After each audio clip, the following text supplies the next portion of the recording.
1.5 kg ಕಮ್ಮಿ ಮಾಡಿದ್ದಾರೆ. Gear shifting ಸ್ವಲ್ಪ ಹಾರ್ಡ್ ಇದೆ, ಬೆಂಡ್ ಪೈಪ್ ಗೆ ಹಿಡಿಯೋದಿಲ್ಲ. ಇಂಜಿನ್ ಬಂದ್ಬಿಟ್ಟು ನಿಮ್ಗೆ ಡೈರೆಕ್ಟ್ ಜಪಾನ್ ಇಂದ ಬರುತ್ತೆ. ವೈಬ್ರೇಷನ್ಸ್ ಅನ್ನೋದೇ ಇಲ್ಲ ಈ ಗಾಡಿಲಿ. ನೀವೇನೋ ತುಂಬಾ ಸ್ಲೋ ಸ್ಪೀಡ್ ಅಲ್ಲಿ ಟರ್ನ್ ಹೊಡಿತೀರಾ ಅಂತ ದಬಾಕೊಂಡ್ಬಿಡ್ತೀರಾ. ಬೇರೆ ಕೀ ಹಾಕಿದ್ರೆ ಲಾಕ್ ಆಗ್ಬಿಡುತ್ತಲ್ಲ.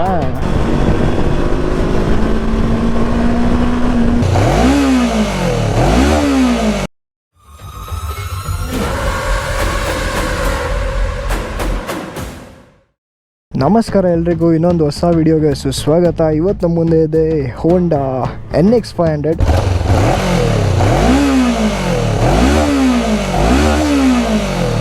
ಸಡನ್ನಾಗಿ ಬಾಯಲ್ಲಿ ಬಂದಿದ್ದ ತಕ್ಷಣ CB500X ಅಂತಾನೆ ಬರೋದು. ಬಿಕಾಸ್ ಈ ಬೈಕ್ ಬಂದ್ಬಿಟ್ಟು CB500Xನ ಸಕ್ಸೆಸರ್. ಇದು ಬಂದ್ಬಿಟ್ಟು ಆ ಗಾಡಿಯನ್ನು ರೀಪ್ಲೇಸ್ ಮಾಡಿದೆ ಅಷ್ಟೇ ಇಂಡಿಯಾದಲ್ಲಿ. ಮೇನ್ ರೋಡ್ಗೆ ಹೆಂಗೆ ಹೋಗೋದು? ಸ್ಪೆಷಲ್ ಥ್ಯಾಂಕ್ಸ್ ಬಂದ್ಬಿಟ್ಟು ನನ್ನ ಫ್ರೆಂಡ್ ಮೋನಿಶ್ಗೆ. ಕಾಂಟ್ಯಾಕ್ಟ್ ಡೀಟೇಲ್ಸ್ ಕಾರ್ಡ್ ಹಾಕಿರ್ತೀನಿ. ಏನೇ ಎನ್ಕ್ವೈರೀಸ್ ಆಗ್ಬೇಕಂದ್ರು, ಯಾವುದೇ ಬೈಕ್ ಬೈ ಮಾಡ್ಬೇಕಂದ್ರೂ ಹೋಂಡಾ ಇಂದ ಇಂದ್ರನಗರ್ ಶೋರೂಮ್ ಅಲ್ಲಿ ಅವನಿಗೆ ನೀವು ಕಾಂಟ್ಯಾಕ್ಟ್ ಮಾಡ್ಬೋದು. CB ಯೂನಿಟ್, ಅದಕ್ಕೆ ತುಂಬ ಪ್ರೈಸ್ ಜಾಸ್ತಿ. ಇಂಜಿನ್ ಬಂದ್ಬಿಟ್ಟು ನಿಮಗೆ ಡೈರೆಕ್ಟ್ ಜಪಾನ್ ಇಂದ ಬರುತ್ತೆ. ಗಾಡಿ ಪಾರ್ಟ್ಸ್ ಆಮೇಲೆ ಗಾಡಿ ಮ್ಯಾನುಫ್ಯಾಕ್ಚರಿಂಗ್ ಅಸೆಂಬಲ್ ಆಗೋದೆಲ್ಲ ಥೈಲ್ಯಾಂಡ್ ಅಲ್ಲಿ. ಅಲ್ಲಿಂದ ಡೈರೆಕ್ಟ್ ಬಿಲ್ಡ್ ಗಾಡಿ ಬಂದ್ಬಿಟ್ಟು ನಮ್ಮ ಇಂಡಿಯಾಗೆ ಡೀಲರ್ಸ್ಗೆ ರೀಚ್ ಆಗುತ್ತೆ. Design is a subjective. ಕೆಲವ್ರಿಗೆ ಇಷ್ಟ ಆಗುತ್ತೆ, ಕೆಲವ್ರಿಗೆ ಇಷ್ಟ ಆಗಲ್ಲ. It's very simple.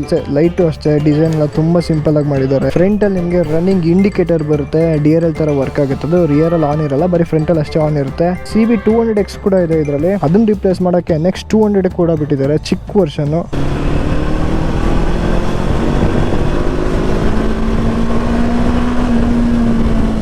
CB500X ಅಲ್ಲಿ ಆ ಇಂಜಿನ್ ಬರ್ತಿದ್ದು ಸೇಮ್ ಅದೇ ಇಂಜಿನ್ ಇದೆ, ಬಟ್ ಮೈನರ್ ಟ್ಯೂನಿಂಗ್ ಮಾಡಿದ್ದಾರೆ ಅಷ್ಟೇ. ಪವರ್ ಆಗಲಿ, ಡಿಸ್ಪ್ಲೇಸ್ಮೆಂಟ್ ಆಗಲಿ, ಎವ್ರಿಥಿಂಗ್ ಇಸ್ ಸೇಮ್. 500 ಅಂದ್ರೆ ನಿಮಗೆ 471cc parallel twin liquid cooled DOHC engine ಬರುತ್ತೆ. ಕ್ಯಾಮ್ ಶಾಫ್ಟ್ ನೋಡಿದ್ರೆ ಗೊತ್ತಾಗೋದು. 47 bhp and 43 Nm of torque. Initial ತುಂಬಾ ಸ್ಮೂತ್ ಇದೆ, ತುಂಬಾ ಸ್ಪ್ರೆಡ್ ಮಾಡಿದ್ದಾರೆ. ಆನ್ ಪಾಯಿಂಟ್ ಎತ್ಕೊಳಲ್ಲ ನೋಡಿ, ನಿಧಾನಕ್ಕೆ ಎತ್ಕೊಳುತ್ತೆ. ಸೆಕೆಂಡ್ ಅಲ್ಲಿ ಹಾಕೋಣ, ಸರಿ.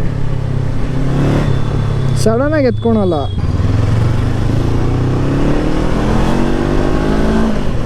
ಆ ರೆವ್ ಬ್ಯಾಂಡ್ ಆಲ್ಮೋಸ್ಟ್ ನಿಮಗೆ 4K 4000 ಮೇಲೆ ಹೋಗಬೇಕು, ಅವಾಗ ಮಾತ್ರ ನಿಮಗೆ ಆ ಪವರ್ ಫೀಲ್ ಆಗುತ್ತೆ. ನಿಮಗೆ ಗೇರ್ ಶಿಫ್ಟಿಂಗ್ ಸ್ವಲ್ಪ ಹಾರ್ಡ್ ಇದೆ. ಇದರಲ್ಲಿ ಡೆಡ್ ಕೋರ್ ಅಡ್ವೆಂಚರ್ ಎಲ್ಲ ಮಾಡೋಕ್ಕಾಗಲ್ಲ. ಇಷ್ಟು ಮಾತ್ರ ಕವರ್ ಕೊಟ್ಟಿದ್ದಾರೆ. ಆಫ್ ರೋಡ್ ಏನೋ ಮಾಡ್ತೀರಾ, ಕಲ್ಗಿಲ್ ಸಿಡಿತು ಅಂದ್ರೆ ಸೀದಾ ಬೆಂಡ್ ಪೈಪ್ಗೆ ಸಿಡಿಯೋದಿಲ್ಲ. ರಿಮ್ಸ್ ಬಂದ್ಬಿಟ್ಟು ನಿಮಗೆ ಸ್ಪೋಕ್ ಬರಲ್ಲ, ಅಲೈನೇ ಬರುತ್ತೆ. CB500X ಕಂಪೇರ್ ಮಾಡಿದ್ರೆ ಇದ್ರಲ್ಲಿ ರಿಮ್ಸ್ 1.5 kg ಕಮ್ಮಿ ಮಾಡಿದ್ದಾರೆ. And overall bike weight 3 kg ಕಮ್ಮಿ ಆಗಿದೆ. ಲೋವರ್ ಅಲ್ಲಿ ಯಾವುದೇ ವೇಟ್ ಫೀಲ್ ಆಗಲ್ಲ, ಮೇಲ್ಗಡೆ ತುಂಬಾ ವೇಟ್ ಫೀಲ್ ಆಗುತ್ತೆ.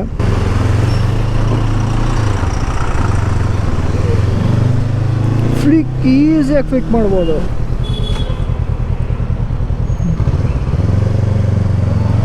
ನೀವೇನೋ ತುಂಬಾ ಸ್ಲೋ ಸ್ಪೀಡಲ್ಲಿ ಟರ್ನ್ ಹೊಡಿತೀರಾ ಅಂದ್ರೆ ದಬಾಕೊಂಡ್ಬಿಡ್ತೀರಾ. ವೆಯ್ಟ್ ನಿಮಗೆ ಟಾಪಲ್ಲಿ ಫೀಲ್ ಆಗುತ್ತೆ. ಲೋವರ್ ವೆಯ್ಟ್ ಇದ್ದಿದ್ರೆ ನೀವು ಮ್ಯಾನೇಜ್ ಮಾಡ್ಬೋದಾಗಿತ್ತು. ಇದು ಟರ್ನಿಂಗ್ ಅಲ್ಲೆಲ್ಲ ಸ್ವಲ್ಪ ಒಂದು ಮೊಮೆಂಟಮ್ ಅಲ್ಲಿ ಇರಬೇಕು. ಫುಲ್ ಸ್ಲೋ ಆಗಿದ್ದೀರಾ ಅಂದ್ರೆ ಹಾಯ್ಕೊಂಡ್ಬಿಡ್ತೀರಾ. ಫಿಟ್ ಅಂಡ್ ಫಿನಿಶ್ ಎಲ್ಲ ತುಂಬಾ ಚೆನ್ನಾಗಿದೆ, ನೀಟಾಗಿ ಫಿನಿಶ್ ಮಾಡಿದ್ದಾರೆ. ಅನ್ವಾಂಟೆಡ್ ಡಿಸೈನ್ ಆಗಲಿ, ವೈರಿಂಗ್ಸ್ ಎಲ್ಲ ಎಲ್ಲೂ ಕಾಣಲ್ಲ. ಇದು ತುಂಬಾ ಹ್ಯೂಜ್ ಆಗಿತ್ತು ಹಳೇದ್ರಲ್ಲಿ, ಬಟ್ ಇದು ಸ್ವಲ್ಪ ಸ್ಲೀಕ್ ಆಗಿದೆ. ಸೊ ಇದು ಪ್ರೈಸ್ ಬಂದ್ಬಿಟ್ಟು ನಿಮಗೆ ಆನ್ ರೋಡ್ ಬಂದು 7.5 ಹತ್ರ ಬರುತ್ತೆ. ಸಿಕ್ಕಾಪಟ್ಟೆ ಜಾಸ್ತಿ ಪ್ರೈಸ್ ಆಯಿತು.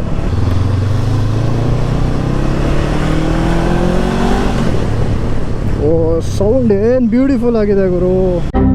ಇದು ನೀವು ಅಡ್ಜಸ್ಟ್ ಮಾಡೋಕ್ಕಾಗಲ್ಲ ವಿಂಡ್ ಸ್ಕ್ರೀನು. CB500X ಅಲ್ಲಿ ನೀವು ಅಡ್ಜಸ್ಟ್ ಮಾಡ್ಬೋದಾಗಿತ್ತು. ಒಂದು ಕ್ಲಿಕ್ ಅಲ್ಲಿ ಫುಲ್ ಮಾಡ್ಬಿಟ್ಟು ಅಡ್ಜಸ್ಟ್ ಮಾಡ್ಬೋದಾಗಿತ್ತು ಮೇಲೆ ಕೆಳಗಡೆ. ನಕಲ್ ಗಾರ್ಡ್ಸ್ ಇಲ್ಲಿ ಯಾವುದೇ ಸಪೋರ್ಟ್ ಬರಲ್ಲ, ಫೈಬರ್ ನಕಲ್ ಗಾರ್ಡ್ಸ್. ನೀವು ಅಕಸ್ಮಾತ್ ಈ ಬೈಕ್ ತಗೊಂಡ್ರೆ ಬಾಕ್ ಬಸ್ಟರ್ಸ್ ಇಲ್ಲಿ ಯಾವ್ದಾದ್ರು ಹಾಕಿಸ್ಬೋದು. ಇದು ಹೋಂಡಾ ಇಂದ ಆಕ್ಸೆಸರಿ ಆಗಿ ಬರುತ್ತೆ. ಅಡಿಷನಲ್ ಆಗಿ ಬೈ ಮಾಡ್ಬೇಕು ಇದನ್ನ. ಕೆರಿಯರ್ ಕೂಡ ಬರುತ್ತೆ. ಇದು ಮೇ ಬಿ ಅಡಿಷನಲ್ ಅನ್ಸುತ್ತೆ. ಅಂಡ್ ಇದು ಪ್ಯಾನಿಯರ್ ಬಾಕ್ಸ್ಗೆ ಹೋಲ್ಡರ್ಸ್, ಪ್ಯಾನಿಯರ್ ಕೂಡ ಫಿಟ್ ಮಾಡ್ಕೋಬಹುದು ಇದರಲ್ಲಿ. ಸೊ ಇದರಲ್ಲಿ ಇಮ್ಮೊಬಿಲೈಸರ್ ಇದೆ. ಬೇರೆ ಕೀ ಹಾಕಿದ್ರೆ ಲಾಕ್ ಆಗ್ಬಿಡುತ್ತಲ್ಲ. ಇಂಡಿಕೇಟರೇ ಕನ್ಫ್ಯೂಸ್ ಆಗೋದು. ಹಾರನ್ ಮೇಲೆ ಕೊಡ್ತಾರೆ, ಇಂಡಿಕೇಟರ್ ಕೆಳಗಡೆ ಕೊಡ್ತಾರೆ ಇದರಲ್ಲಿ ಹೋಂಡಾಸಲ್ಲಿ. ಅದು ಗೊತ್ತಾಗಲ್ಲ.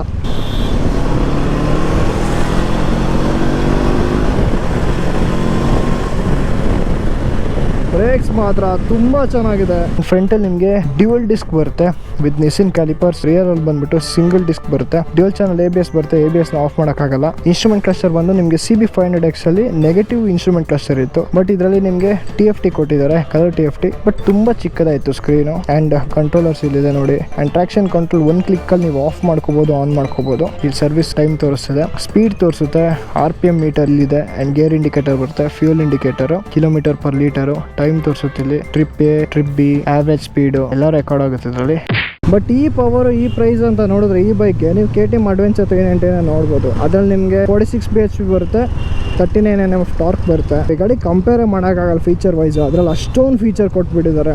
ABS, cornering ABS, traction control, cruise control. But Honda build quality, performance ಎಲ್ಲ ಕಾಂಪ್ರಮೈಸೇಷನ್ ಮಾಡೋಕ್ಕಾಗಲ್ಲ. ಬಟ್ ಇಂಜಿನ್ ರಿಫೈನ್ಮೆಂಟ್ ಅಂತೂ ಬ್ಯೂಟಿಫುಲ್ ಆಗಿದೆ ಗುರು. ಟ್ವಿನ್ ಸಿಲಿಂಡ್ರಲ್ಲಿ ವೈಬ್ರೇಷನ್ಸ್ ಅನ್ನೋದೇ ಇಲ್ಲ ಈ ಗಾಡೀಲಿ.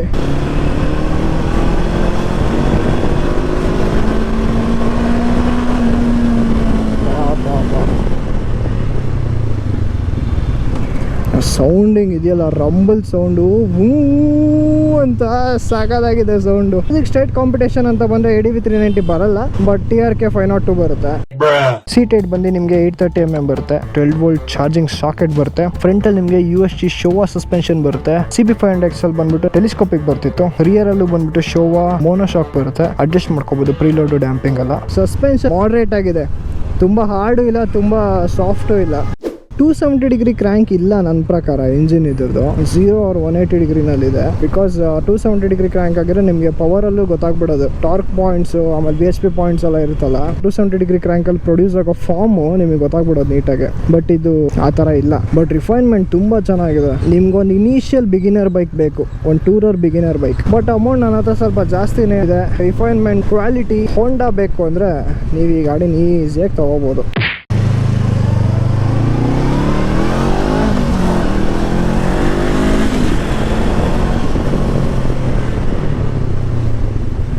ಯಾವುದೇ ಕ್ವಿಕ್ ಶಿಫ್ಟರ್ ಆಗಲಿ, ಆಟೋ ಬ್ಲಿಪ್ಪರ್ ಆಗಲಿ ಯಾವುದು ಬರಲ್ಲ.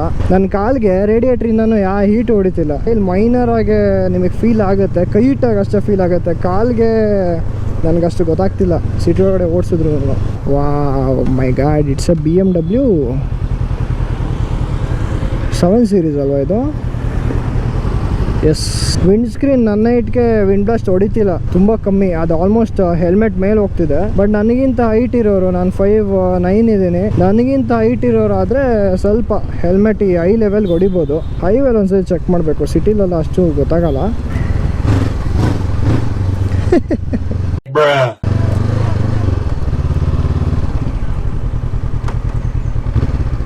ಸೊ ಸೆಂಟರ್ ಸ್ಟ್ಯಾಂಡ್ ಕೂಡ ಬರುತ್ತೆ ನಿಮ್ಗೆ ಇದರಲ್ಲಿ. It's a proper tourer. Off road, ಡೆಡ್ಕೋರ್ ಆಫ್ ರೋಡ್ ಎಲ್ಲ ನಿಮ್ಮ ಕೈಲಿ ಮಾಡೋಕ್ಕಾಗಲ್ಲ ಈ ಗಾಡಿಲಿ. ಸ್ಟ್ರೆಸ್ ಕೂಡ ಅನ್ಸಲ್ಲ ನಿಮಗೆ ಹೈವೇಲಿ ಓಡಿಸ್ಬೇಕಾರೆ. ಸೀಟಿಂಗ್ ಪೋಸ್ಚರ್ ಅಷ್ಟೇ ಕಂಫರ್ಟಬಲ್ ಆಗಿದೆ. It's A easy going tourer machine. But ಏನಂದರೆ ಇದೊಂದು ಯಾವ್ದಾದ್ರು ಗಾರ್ಡ್ ಇಲ್ಲ ಪ್ರೊಟೆಕ್ಟರ್ ಇದ್ರೆ ಚೆನ್ನಾಗಿರ್ತಿತ್ತು. ಬಿಕಾಸ್ ಏನೇ ಕಲ್ಲಿಗೆ ಸಿಡಿದ್ರು ಸೀದಾ ಬೆಂಡ್ ಪೈಪ್ ಹೊಡಿತೈತೆ. ಸರಿ, ಎಲ್ರಿಗೂ ಗಾಡಿ ಹೇಗೆ ಅನಿಸ್ತು ಅಂತ ಕಮೆಂಟ್ ಸೆಕ್ಷನಲ್ಲಿ ಹೇಳಿ. ಮುಂದಿನ ವಿಡಿಯೋದಲ್ಲಿ ಸಿಗೋಣ. Tata and bye bye.